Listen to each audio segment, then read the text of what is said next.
নমস্কাৰ এই মুহূৰ্তত আহি পৰিছে সন্ধিয়াৰ কেইবাটাও বিগ ব্ৰেকিং নিউজ। আজি হৈছে 4 ছেপ্টেম্বৰ। মুখ্যমন্ত্ৰীৰ ৰাজ্যৰ লাখ লাখ মহিলাক দিশলে 3টা পদ একেটা কাম কৰিলে পুনৰ পাব চৰকাৰী ধন। অসমৰ মুখ্যমন্ত্ৰী ডক্টৰ হিমন্ত বিশ্ব শৰ্মাই আত্মগোটৰ প্ৰতিজন মহিলা একাউণ্টত 10,000 কোটি টকা প্ৰদান কৰি কেইবাটাও প্ৰতিশ্ৰুতি প্ৰদান কৰিছে। লগতে অনদৰ প্ৰতিজন হিতাধিকাৰীৰ একাউণ্টত 2টা কিস্তি একেলগতে প্ৰদান কৰিব। আগষ্ট আৰু ছেপ্টেম্বৰ মাহৰ টকা প্ৰদান কৰা হ'ব হিতাধিকাৰীৰ বেংক একাউণ্টত। লগতে লাখ লাখ দুখীয়া লাভ কৰিব নতুনকৈ ৰেচন কাৰ্ড। ৰেচন কাৰ্ড থাকিলে জনতাই লাভ কৰিব কেইবাটাও নতুন সুবিধা। কেৱল এয়াই নহয়, অসমৰ মুখ্যমন্ত্ৰী ডক্টৰ হিমন্ত বিশ্ব শৰ্মাই চৰকাৰী কৰাৰ ফলত কেইবাটাও বৃহৎ সিদ্ধান্ত গ্ৰহণ কৰিছে। NRCক লৈ মুখ্যমন্ত্ৰী ডক্টৰ হিমন্ত বিশ্ব শৰ্মাই নতুনকৈ ডাঙৰ মন্তব্য কৰিলে। লগতে কেইবাটাও ৰাজনৈতিক খবৰৰ লগতে অৰাজনৈতিক খবৰ যুগুত কৰা হৈছে। আজিৰ দিনটোত গোটেই অসম তথা ভাৰতৰ বিভিন্ন প্ৰান্তৰ পৰা যুগুত হৈছে কেইবাটাও ডাঙৰ খবৰ। এনেবোৰ খবৰ নিতৌ পাই থাকিবলৈ চেনেলটি ছাবস্ক্ৰাইব কৰি ভিডিঅ'ত এটা লাইক কৰিবলৈ নাপাহৰিব। আজিৰ আমাৰ প্ৰথম গুৰুত্বপূৰ্ণ খবৰ হৈছে অসমবাসীৰ বাবে এটা ডাঙৰ খবৰ।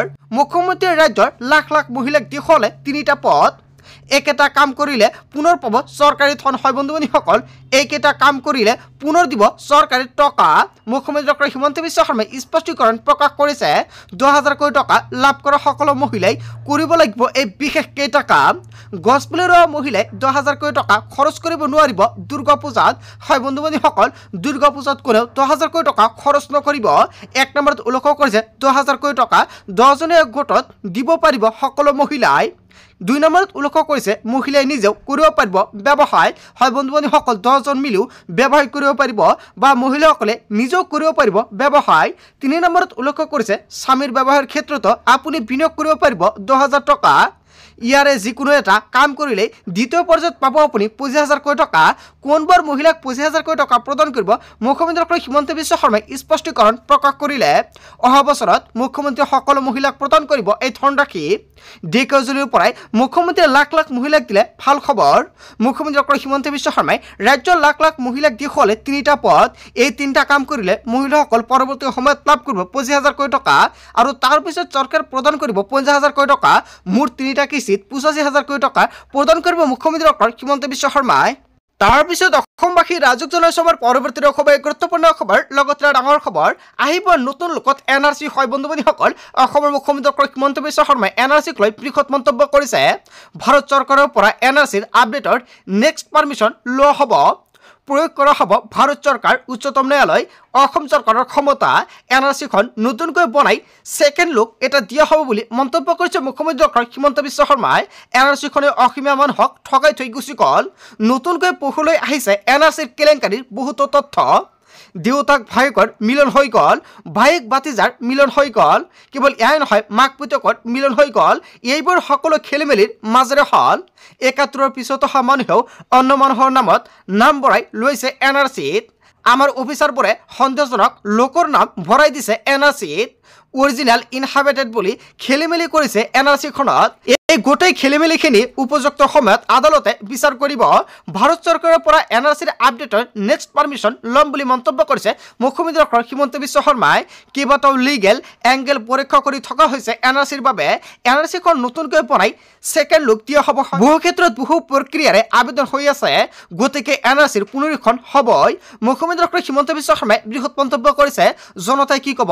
জনতাই পুনৰ NRCৰ পুনৰীক্ষণ বিচাৰে নে নাই? জনতাৰ মন্তব্যটো নিশ্চয় কমেণ্ট কৰি জনাই দিব। তাৰপিছত অসমবাসী ৰাজক জনাইছে আমাৰ পৰৱৰ্তী খবৰ, গুৰুত্বপূৰ্ণ খবৰ, লগতে ডাঙৰ খবৰ। ভাৰত চৰকাৰে জাৰি কৰা ইমিগ্ৰেশ্যন এণ্ড ফৰেনাৰ্ছ এক্সপেনশ্যন অৰ্ডাৰ 2025ৰ তীব্ৰ বিৰোধিতা সদৌ অসম ছাত্ৰ সন্থাৰ। এই আদেশৰ অধীনত 2024 চনৰ 31 ডিচেম্বৰ পৰ্যন্ত পাকিস্তান, বাংলাদেশ আৰু আফগানিস্তানৰ পৰা অহা ধৰ্মীয় সংখ্যালঘুসকলক থাকিবলৈ অনুমতি দিয়া হৈছে বুলি মন্তব্য কৰিছে আছুৰ ফালৰ পৰা। ইয়াৰ চৰকাৰে এটা অদ্ভুত সিদ্ধান্ত গ্ৰহণ কৰিছে। অসমৰ দৰে সৰু ৰাজ্য আৰু এনে বোজা নলয়, এই কথা খাটাং।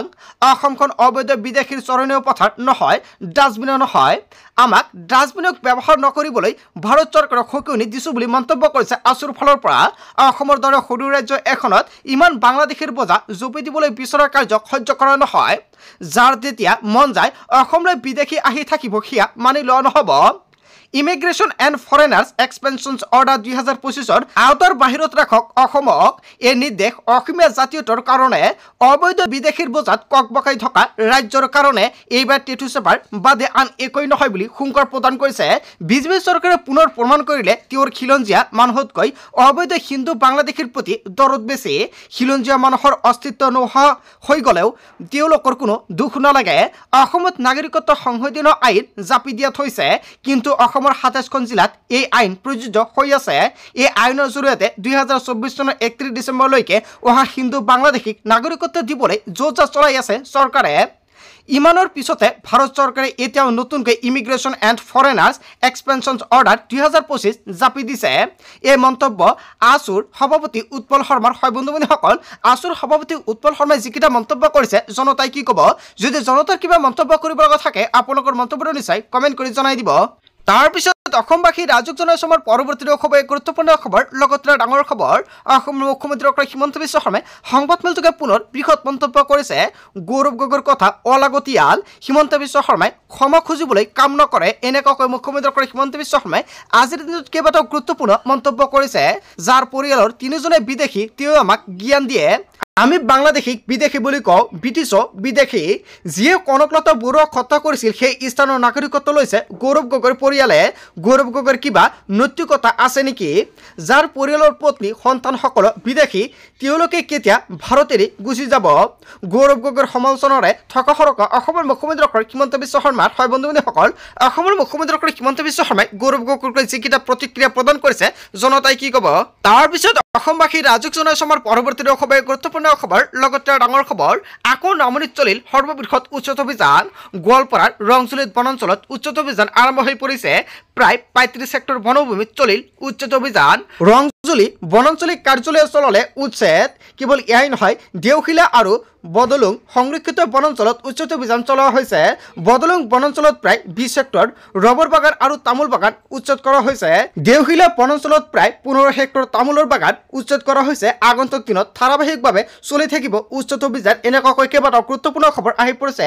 আকৌ নামনিত চলিল সৰ্ববৃহৎ উচ্ছেদ অভিযান। তাৰপিছত অসমবাসী ৰাজক জনাইছমৰ পৰৱৰ্তী খবৰ, গুৰুত্বপূৰ্ণ খবৰ, লগতে ডাঙৰ খবৰ। ভোট চুৰি কৰি 26ৰ নিৰ্বাচনত জিকিব বিচাৰিছে বিজেপিয়ে। কেইবাটাও গুৰুত্বপূৰ্ণ মন্তব্য কৰিছে ৰকিবুল হুছেইনে। মুখ্যমন্ত্ৰী হিমন্ত বিশ্ব শৰ্মাক ভোট নিদিয়াৰ সিদ্ধান্ত লৈছে ৰাইজে। হিমন্ত বিশ্ব শৰ্মাৰ সোঁহাত বাওঁহাত সকলৰ মন বেয়া, কিয়নো নকল বিজেপিৰ উৎপাতত থাকিব নোৱাৰা হৈছে পুৰণি বিজেপি। হিমন্ত বিশ্ব শৰ্মাৰ কাৰণে বিজেপি এৰি আহিছে পুনৰ নেতাকৰ্মীয়ে। কেৱল এয়াই নহয়, কষ্ট কৰি বিজেপি কৰি থকা নিষ্ঠাবান কাৰ্যকৰ্তা আজি গুৰুত্বহীন। বিস্ফোৰক মন্তব্য কৰিছে কংগ্ৰেছৰ সাংসদ ৰকিবুল হুছেইন। হয় বন্ধু-বান্ধৱীসকল, ৰকিবুল হুছেইনে যিকেইটা অভিযোগ উত্থাপিত কৰিছে বিজেপিলৈ জনতাই কি ক'ব? যদি জনতাৰ কিবা মন্তব্য কৰিব লগা থাকে আপোনালোকৰ মন্তব্যটো নিশ্চয় কমেণ্ট কৰি জনাই দিব। তাৰপিছত অসমবাসী ৰাজক জনাইছমৰ পৰৱৰ্তী খবৰ, গুৰুত্বপূৰ্ণ খবৰ, লগতে ডাঙৰ খবৰ। দিৱালীৰ offer, historical Diwali gift for the nation. ইতিহাসত প্ৰথমবাৰৰ বাবে দেশত সুৰাসুৰি কমিছে সামগ্ৰীৰ মূল্য। কি কি সামগ্ৰীৰ কিমান মূল্য কমিছে সম্পূৰ্ণকৈ জানি লওক। ইন ডিলছ আহি গ'ল সম্পূৰ্ণ তালিকা। গাখীৰৰ পৰা মাংসলৈকে, চাবোনৰ পৰা চেম্পুলৈকে, কেৱল এয়াই নহয় ঔষধলৈকে, মোবাইল, টিভি, এচি সকলো মূল্য হ্ৰাস পাইছে। দেশবাসীৰ বাবে আহি গৈছে ডাঙৰ খবৰ। আজিৰ ভিডিঅ'টো সকলোৱে বেছি বেছিকৈ শ্বেয়াৰ কৰক। এতিয়াই হ্ৰাস পাব GST। মধ্যবিত্তৰ বাবে বৃহৎ সকাহ। বিলুপ্ত হ'ব 12 আৰু 18% স্লপ। 22 ছেপ্টেম্বৰৰ পৰা কাৰ্যকৰী হ'ব নতুন নিৰিখ। 4 তৰপীয়া GSTৰ ব্যৱস্থাৰ পৰিৱৰ্তে থাকিব 2 তৰপীয়া GSTৰ ব্যৱস্থা। দাম কমিব পেকেট গাখীৰ, পানীৰ, বাটাৰ, ঘি, ভাৰতীয় ব্ৰেডৰ। জীৱনদায়ী ঔষধৰ ক্ষেত্ৰতো হ্ৰাস পাব GST। 33 বিধ জীৱনদায়ী ঔষধৰ GST শূন্য হ'ব। যুৱতী মহিলাসকলৰ বাবে ভাল খবৰ, কিয়নো দাম কমিব প্ৰসাধন সামগ্ৰীৰ। চুলিত ঘঁহা তেল, চেম্পু ইত্যাদিৰ দাম কমিব। কেৱল এয়াই নহয়, টুথপেষ্ট, শেভিং ক্ৰীম আৰু টুথব্ৰাছ, নমকিন, ভুজিয়া, মিক্সাৰ, পেঞ্চিল, শাৰ্পেনাৰ, কেৱল এয়াই নহয়, স্কেন্স, নোটবুক সকলোৰে মূল্য হ্ৰাস কৰা হৈছে। ট্ৰেক্টৰ টায়াৰ, পাৰ্টছ আৰু ট্ৰেক্টৰ জৈৱ কীটনাশকৰ দাম কমিব। ব্যক্তিগত স্বাস্থ্য আৰু জীৱন বীমাতো শূন্য হ'ব GST। মোবাইল, টিভি, ৱাশ্বিং মেচিন, এচি, গাড়ীৰ দামো কমিব। কেৱল এয়াই নহয়, অটোমোবাইল পাৰ্টছ ডিমেণ্ট মনিটৰ প্ৰজেক্টৰৰ দাম কমিব ইয়াৰ বিপৰীতে গুটখা চিগাৰেট পান মছলা বিলাসী বাহনৰ বাঢ়িব মূল্য ফলৰ ব্যক্তিগত হেলিকপ্টাৰৰ GST 40% বৃদ্ধি কৰা হৈছে হয় বন্ধুবান্ধৱীসকল এইকেইটা সামগ্ৰীৰ মূল্য বাঢ়িব আৰু এইকেইটা সামগ্ৰীৰ মূল্য কমিব যদি ইয়াৰ বিষয়ে জনতাৰ কিবা মন্তব্য কৰিব লগা থাকে আপোনালোকৰ মন্তব্যটো নিশ্চয় কমেণ্ট কৰি জনাই দিব আৰু আজিৰ ভিডিঅ'টো সকলোৱে বেছিকৈ শ্বেয়াৰ কৰি দিব তাৰপিছত অসমবাসীৰ ৰাজকজনৰ সমৰ পৰৱৰ্তী খুবেই গুৰুত্বপূৰ্ণ খবৰ লগতে ডাঙৰ খবৰ আপুনি এই মাহৰ ৰেচন সংগ্ৰহ কৰিলে নে ই কৈছে নকৰা গ্ৰাহকে নাপাব ৰেচনৰ চাউল যদিহে আপুনি ৰেচন পোৱা নাই শীঘ্ৰে কৰি লওক ই কৈছিল কাপ 1 ছেপ্টেম্বৰৰ পৰা চলি আছে অন্নসেৱা সপ্তাহ নতুন নিয়মেৰে সংগ্ৰহ কৰক ৰেচনৰ দোকানীয়ে চাউল কমকৈ দিলে অথবা দোকান বন্ধ ৰাখিলে দিওক আপুনি অভিযোগ ডায়াল কৰক 1800345368 নম্বৰতে ফোন নালাগিলে আপুনি মেছেজ কৰক এই নম্বৰটোতে আৰু হেল্পলাইন নম্বৰটো হৈছে 1967